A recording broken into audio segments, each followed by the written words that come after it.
Me friends and ఫ్యామిలీతో సరదాగా బయటకు వెళ్ళటానికి కారు లేదా అయితే వెంటనే ఈ నెంబర్కి కాల్ చేయండి.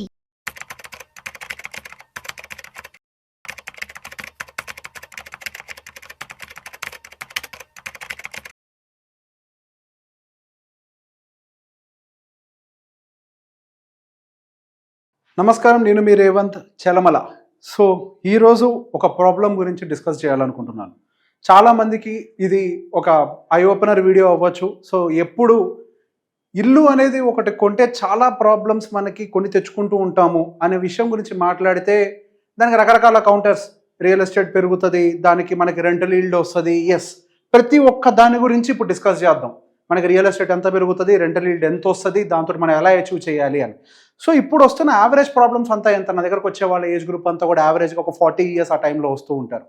అప్పుడు వచ్చిన తర్వాత then they want to plan for their future. Sir నాకు ఫైనాన్షియల్ ఫ్రీడమ్ కావాలి, ఇంకెక్కువ కాలం వర్క్ చేయలేకపోవచ్చు, నేను కార్పస్ని అచీవ్ చేయాలి, పిల్లలు పెద్దవాళ్ళు అవుతున్నారు, వాళ్ళ ఎడ్యుకేషన్ కోసం డబ్బులు కావాలి, అండ్ వాళ్ళ మ్యారేజెస్ కోసం డబ్బులు కావాలి, అసెట్ క్రియేషన్ ఏం ప్రాపర్గా చేయలేకపోయాను, ఇలా వచ్చిన వాళ్ళు చాలామంది ఉన్నారు. సో బేసిక్గా వాటి గురించి కంగారుపడి వెంటనే కొనకండి అని చెప్పగానే టక్కున వీడియో కింద వెంటనే కామెంట్స్ పెడుతూ ఉంటారు. ఏమని, నేను చాలా ప్రాపర్టీస్ కొన్నా, real estate is god. Yes, real estate is god. I don't have any problem with the real estate, but here I want to explain you. And before అంటే posting a comment, please try to understand. ప్రతి ఒక్కరి జీతం, వాళ్ళ family situations ఒకటి కాదు. So బేసిక్గా majority of the people A problem అయితే face అవుతున్నారో దాన్ని అడ్రస్ చేసే ప్రయత్నం చేస్తున్నాను. So here I start the story. మన దగ్గర ఇద్దరు క్యాండిడేట్స్ ఉన్నారా అని అనుకుందాం. ఒకళ్ళు భీమ్, ఇంకొకళ్ళు రామ్. సో ఇద్దరు 2 different క్యాండిడేట్స్. ఒకళ్ళు వచ్చేసరికి ఒక ట్రెడిషనల్ పర్సన్. సో ఇప్పుడు నాకు 30 సంవత్సరాల వయసు వచ్చింది, so I want to buy A house. ఇప్పుడు ఎటువంటి పరిస్థితులు ఇల్లు కొనుక్కోవాలి, and there is a peer pressure, parents pressure, ఇదంతా కూడా ఉంది. So this was the most common problem in the society. So ఆ ప్రాబ్లంకి అనుకూలంగానే ఆయన ఒక ఇల్లు కొన్నాడు భీమ్ అని అనుకుందాం. సో ఇంకొక పర్సన్, మనకి ఇంకొక సైడ్ రామ్ ఉన్నాడు.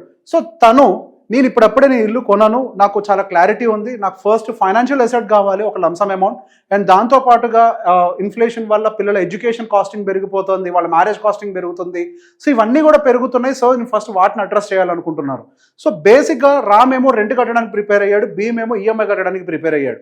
సో వీళ్ళిద్దరి కేసెస్లో మ్యాథ్ ఎలా వర్క్ అవుతుంది, లాంగ్ టర్మ్లో ఎవరు బెటర్గా financial assets or assets, it could be anything, so called financial ఫ్రీడమ్ని ఎవరు ఫస్ట్ అచీవ్ చేయగలుగుతారు అన్న పాయింట్ గురించి ఒక్కసారి మీకు ఎక్స్ప్లెయిన్ చేసే ప్రయత్నం చేస్తాను. సో లెట్స్ అస్యూమ్ భీమ్ వయసు వచ్చేసరికి 30 సంవత్సరాలు. సో ఇద్దరిది కూడా మనం 30 years ఏజ్ గ్రూపే తీసుకుంటున్నాం. అండ్ శాలరీ వచ్చేసరికి మనకి 1,50,000 రూపాయలు. అండ్ అతని ఎక్స్పెన్సెస్, ఆయన ఇల్లు కొంటున్నాడు కాబట్టి excluding the rent and expenses ఒక 75,000 రూపాయలుగా ఉన్నాయని అనుకుందాం. 75,000 ఎందుకు ఉంటాయి, ఈ కామెంట్స్ పెట్టకండి, ఒక్కొక్కరికి ఒక్కొక్కలాగా ఉంటుంది. హైదరాబాద్ లాంటి మెట్రోపాలిటన్ సిటీలో ఉండే వాళ్ళకి 75,000 most common. And even Tier 2 టౌన్స్లో ఉండే వాళ్ళకి కూడా చాలా మందికి 75,000 చాలా కామన్గా అవుతుంది. It could B diesel expenditure, petrol expenditure, rents of electricity bills, internet bills, phone bills, బట్టల షాపింగ్, ఫుడ్, ఇట్లా XYZ, పిల్లల చదువులు, 75,000 చాలా కామన్గా అవుతుంది. సో ఇది ఎగ్జాంపుల్ కోసం తీసుకుంటున్నాను, మీది వేరే ఉండొచ్చు. సో ఇక్కడ పాయింట్ని మాత్రమే ఫోకస్ చేయండి, don't be so specific. Expenses is around 75,000 అని అనుకుందాం. సో అతని టార్గెట్ ఏంటి, ఒక ఇల్లు కొనుక్కోవాలి. ఆ ఇంటి యొక్క విలువ ఎంత, 1 కోటి రూపాయలు. అతని దగ్గర ఆల్రెడీ ఒక 20 లక్షలు, అంటే 20% డౌన్ పేమెంట్ చేయడానికి డబ్బులు ఉన్నాయని అనుకుందాం. సో ఈ డౌన్ పేమెంట్ ఒక 20 లక్షల రూపాయలు చేశారు. ఒక 80 లక్షల రూపాయల వరకు కూడా అతను ఈఎంఐలోకి వెళ్ళిపోయారు. సో 80 లక్షల రూపాయలు కనుక ఈఎంఐలోకి వెళ్ళిపోతే అతను ప్రతి నెల, ఇప్పుడు ఇక్కడ పెట్టాం కదండి, 80 లక్షల రూపాయలు, 20 years tenure, 9.2 interest rate. So దానికి గాను 73,000, అంటే సుమారుగా రౌండ్ ఆఫ్ చేసుకోండి 75, బట్ క్యాలిక్యులేషన్ వచ్చి 73 కన్సిడర్ చేశాను. 73,000 ఈఎంఐ పే చేయాలి అనేది అతని సంబంధించిన టార్గెట్. సో అందరు ఇక్కడ ఆర్గ్యుమెంట్ ఏమిస్తారు, instead of paying a rent, మనం ఇక్కడ ఈఎంఐ అనేది కనుక పే చేసినట్లయితే అక్కడ మనకి ఫైనల్గా 20 yearsకి ఒక ప్రాపర్టీ మిగిలిపోతుంది కదా అనేది ఒక ఆర్గ్యుమెంట్ ఉంటుంది కదా. సో దానికి సంబంధించి ఇక్కడ ఒక క్యాలిక్యులేషన్ మొత్తం కూడా చేసి పెట్టాను. చిన్న చితక ఎర్రర్స్ ఉంటే ఎర్రర్ ఏంటో కామెంట్ చేయండి, దాని మీద నేను తర్వాత ఎప్పుడైనా మళ్ళీ అంటే క్లారిఫై చేసే ప్రయత్నం చేస్తాను. సో బేసిక్గా the case A, for example మనకి భీమ్ అనుకున్నాం కదా. సో తను ఏం చేస్తున్నారు, Year 1లో మనకి యావరేజ్గా 73,000 నెలకి ఈఎంఐ, అంటే సంవత్సరానికి వచ్చేసరికి 8,76,000 రూపాయలు ఇయర్లీ పే చేస్తున్నాడు. సో బేసిక్గా అదే ఇంకో కేసులో మనకి రామ్ వచ్చేసరికి రెంట్ పే చేస్తున్నాడు. అదే ఒక కోటి రూపాయలు ఉండేటువంటి ఇంటికి రెంట్ మంత్లీ ఎంత ఉంటుంది? సుమారుగా ఉంటే ఒక 25,000 లేదంటే 30,000 అంతే. లెట్స్ టేక్ హయ్యర్ కేస్, 30,000 రూపాయలు ఇంటి రెంట్ ఉంది. సో దాన్ని సంవత్సరానికి క్యాలిక్యులేట్ చేస్తే 3,60,000 రూపాయలు ఇతనికి ఖర్చు అవుతుంది. ఇదే ఇంటికి ఇతనేమో 8,76,000 పే చేస్తున్నాడు భీమ్, అండ్ రెంట్ పే చేసేటువంటి రామ్ ఏమో మనకి 3,60,000 పే చేస్తున్నాడు. సో బేసిక్ ఇక్కడ ఈ అమౌంట్లో నుంచి ఈ అమౌంట్ని మైనస్ చేస్తే, అంటే ఈఎంఐ పే చేయాలి అని డిసైడ్ అయ్యాం కదా. సో బేసిక్గా దాంట్లోంచి రెంట్ పే చేసిన తర్వాత ఉన్నటువంటి డిఫరెన్స్ అమౌంట్ ఉంటుంది కదా, ఆ డిఫరెన్స్ అమౌంటే మనకి 5,16,000 వరకు కూడా వస్తుంది. సో మన ఇయర్ ఎండింగ్కి ఈ అమౌంట్ ఏదైతే ఈఎంఐ పే చేయకుండా రెంట్ పే చేయడం వల్ల మిగుల్చుకున్నామో దాన్ని ఇన్వెస్ట్ చేస్తే, ఈ అమౌంట్ని కనుక మనం ఇన్వెస్ట్ చేస్తే ఈ 5,16,000ని మనకు అది నెక్స్ట్ 19 ఇయర్స్లో, సో బేసిక్గా 1 ఇయర్ పోయిన తర్వాత మనం ఇన్వెస్ట్ చేస్తున్నాం అని అనుకున్నాం.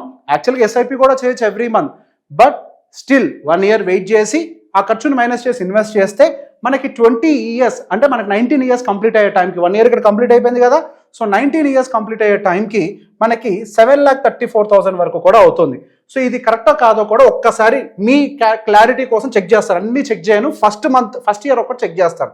సో 5,16,000 మనము ఈ ఫస్ట్ ఇయర్ ఇన్వెస్ట్ చేసాం, 5,16,000 ఎక్స్పెక్టింగ్ ద 15% రిటర్న్, అండ్ దాన్ని ఒక 19 ఇయర్స్ పాటు మనం ఇన్వెస్ట్మెంట్ని వదిలేస్తే, and for that what we get is 73,43,000. So ఇక్కడ మనం ఎంటర్ చేసిన అమౌంట్ ఇదే కదా. సో ఇలానే కన్సిక్యూటివ్గా ఇయర్స్ అనేది క్యాలిక్యులేట్ చేసుకుంటూ వచ్చాం. ఇదేమో 19 ఏళ్ళు, 18, 17, 16 ఇట్లా ఒక్కొక్క ఇయర్ తగ్గించుకుంటూ వచ్చాం, అంటే మనం 20 ఇయర్స్కి అడ్జస్ట్ చేయడం కోసం. సో ఇట్లా చేసుకుంటూ వచ్చాం. దానికి ఏం జరిగిందో చూద్దాం. ఇప్పుడు ఈ EMI and rent almost match అవ్వడానికి మనకి 16 ఆల్మోస్ట్ 16 ఇయర్స్ ఆర్ 15 ఇయర్స్ వరకు కూడా టైం పడుతుంది. నియర్లీ 15 ఇయర్స్ వరకు కూడా రెండు ఈక్వల్ అవడానికి టైం పడుతుంది. సో బేసిక్గా ఇక్కడున్న కేసులో ఏం చేస్తున్నామనంటే వీఆర్ నాట్ ఇన్వెస్టింగ్. సో బేసిక్గా ఈ మనీని ఏదైతే ఈఎంఐ కంటే ఎక్స్ట్రా రెంట్ పే చేస్తున్నామో ఆ మనీని మన ఇన్వెస్ట్మెంట్స్ నుంచి మైనస్ చేసుకుంటూ కూడా వచ్చేస్తున్నాం. ఓకే, సో బేసిక్ ఇది కూడా అంటారు, ఒక టైం దాటిన తర్వాత మళ్ళీ ఈఎంఐతో కంపేర్ చేస్తే రెంట్ పెరుగుద్ది కదా. మన ఇన్వెస్ట్మెంట్లో నుంచి వాటిని కూడా మైనస్ చేస్తున్నాం. మనం ఎంతైతే చేతిలోంచి కడతామో అంతే కడతాం. So again I'm trying to explain, this is the EMI column, every month every year pay చేసేది. This is the rental column, every year calculate చేసేది. సో రెంట్ పెరుగుతుంది కదా, yes I have taken the rent increase, 7% increase తీసుకున్నాను. సహజంగా residential rental increase 5% ఉంటుంది, but for your convenience I have taken it as a 7%. 7% మంద మనకి rent పెరుగుతుంది అనే క్యాలిక్యులేట్ చేసుకుంటూ వచ్చాను. That is the reason why 15 years తర్వాత ఎంతో మనకి ఈఎంఐ కంటే కూడా రెంట్ అనేది డామినేట్ చేయడం మొదలుపెట్టింది. సో ఇట్లా క్యాలిక్యులేట్ చేయడం మొదలు పెడితే టోటల్ మనం బ్యాంకుకు పే చేసేది 1,75,00,000 పే చేస్తున్నాం. అదే రెంట్ రూపంలో కనుక మనం చూస్తే దానికి పే చేసేది 1,47,00,000గా పే చేస్తున్నాం. అదేవిధంగా మనం టోటల్ ఇన్వెస్ట్మెంట్ వాల్యూ, సో ఈ డిఫరెన్స్ వాల్యూని కదా ఈఎంఐ పోను మనం ఏదైతే రెంట్ మిగులుతుందో దాన్నే కదా ఇన్వెస్ట్ చేసేది. సో బేసిక్గా దాన్ని మైనస్ అంతా పోను, రెంట్ మళ్ళీ తర్వాత ఉండే 5 సంవత్సరాలకు రెంట్ డబ్బులు ఎక్స్ట్రా ఉంటాయి కదా, దాన్ని మైనస్ చేయంగా మన 27 లక్షల రూపాయల్ని ఇన్వెస్ట్ చేయడం కోసం వాడుతున్నాం. సో ఏ ఇయర్కి ఆ ఇయర్ ఇన్వెస్ట్ చేస్తున్నాం. సో ఈ 27 లక్షల రూపాయలని మాత్రమే టోటల్గా ఇన్వెస్ట్ చేసింది. సో టోటల్గా ఫైనల్గా ఆ ఇన్వెస్ట్ చేసింది ఎంత, ఎక్కడ, మ్యూచువల్ ఫండ్లో 15% రిటర్న్ వచ్చే దగ్గర అందరూ అనుకునేదే యాజ్ యూజువల్ ఇన్వెస్ట్ చేసుకుంటూ వస్తే ఫైనల్గా టోటల్ యాడ్ చేసింది, రిటర్న్ వచ్చింది, ప్లస్ మైనస్ కూడా చేయంగా మనకు దగ్గర దాదాపుగా 3,38,00,000 మ్యూచువల్ ఫండ్లో అక్యూములేట్ అయింది. సో ఫైనల్ కంక్లూజన్ ఏంటి, ఇంకా ఉంది, I will tell you. So final conclusion ఏంటో కూడా ఒకసారి మీకు ఎక్స్ప్లెయిన్ చేస్తాను. సో బేసిక్గా ఇప్పుడు భీమ్ విషయంలోకి వచ్చేసరికి మనకి ఈఎంఐ అయిపోయేసరికి మన వయసు 50 సంవత్సరాలు అవుతుంది. మన వయసు అంటే భీమ్ అండ్ రామ్కి సంబంధించిన వయసులు 50 సంవత్సరాలుగా అవుతాయి. సో 50 సంవత్సరాల వయసు వచ్చే టైంకి మనకి అపార్ట్మెంట్ రేటు పెరుగుతుంది. అపార్ట్మెంట్ యొక్క రేట్ ఎంత పెరుగుతుంది అని అంటే యావరేజ్గా 7%, అంతే. మీరు ఎక్కడైనా కానీ వెరిఫై చేసుకోవచ్చు. 7% తోటే, ఇంకా కొన్ని ఏరియాస్లో అయితే 5-4% తోటే పెరుగుతాయి. బట్ స్టిల్ మనం ఒక 7% ఇంక్రీజ్ అవుతుంది అనుకుని కన్సిడర్ చేస్తే అది 3,85,00,000గా మనకి దీని యొక్క వాల్యూ అనేది అవుతుంది. సో బేసిక్గా డౌన్ పేమెంట్ మనం దాంట్లో నుంచి ఇప్పుడు మన టోటల్ వాల్యూ వచ్చింది కదా, దాంట్లో నుంచి మనం పెట్టిన పెట్టుబడిని మైనస్ చేస్తే కదా మన ప్రాఫిట్ ఏంటో తెలిసేది. We are doing the same. 20 లక్షలు డౌన్ పేమెంట్ చేసాం, మైనస్, అండ్ ఈఎంఐ దాదాపుగా మనం 1,75,00,000 చేసాం, minus. So the net house gains మన టోటల్గా ఇంటి మీద పెట్టుబడి పోను 20 సంవత్సరాల తర్వాత ఉన్నటువంటి రియల్ గెయిన్స్ ఎంత అంటే 1,90,00,000 రూపాయలు. అదేవిధంగా రామ్ విషయంలో కనుక చేస్తే సేమ్ అదే 50 సంవత్సరాలకి ఫస్ట్ తన దగ్గర కూడా 20 లక్షలు ఉన్నాయి. ఇతనేమో అపార్ట్మెంట్ కొన్నాడు. అతను ఏం చేశాడంటే ఆ 20 లక్షల రూపాయలని లంసమ్ కింద ఒకటేసారి 20 సంవత్సరాల కోసం ఇన్వెస్ట్ చేసి పడేశాడు. ఇన్వెస్ట్ చేసి పడేసినందుకు గాను అతని దగ్గర ఆ క్యాష్ కాంపోనెంట్ 20 లక్షలు ఏదైతే ఉందో 20 ఇయర్స్ తర్వాత అది ఒకటే 3,27,00,000గా మారింది. అండ్ ఆ తర్వాత ఎవ్రీ ఇయర్ కాంట్రిబ్యూట్ చేశాడు కదా. ఇగో ఇక్కడ మిగిలిన డబ్బులు ఈఎంఐ మైనస్ రెంట్ పోని డిఫరెన్స్ అమౌంట్ అంతా ఇన్వెస్ట్ చేశాడు కదా. సో ఈ డిఫరెన్స్ అమౌంట్ ఏదైతే తను ఇన్వెస్ట్ చేశాడో ఆ ఇన్వెస్ట్మెంట్ యొక్క వాల్యూ దాదాపుగా 3,38,00,000 3,38,00,000గా మారింది. సో ఓకే, మరి ఇప్పటిదాకా ఏం చేశాడు? రెంట్ పే చేశాడు కదా, దాన్ని మైనస్ చేయమంటే అది కూడా చేసాం. టోటల్గా ఇప్పటిదాకా 1,77,00,000 రూపాయలు రెంట్ పే చేశాడు.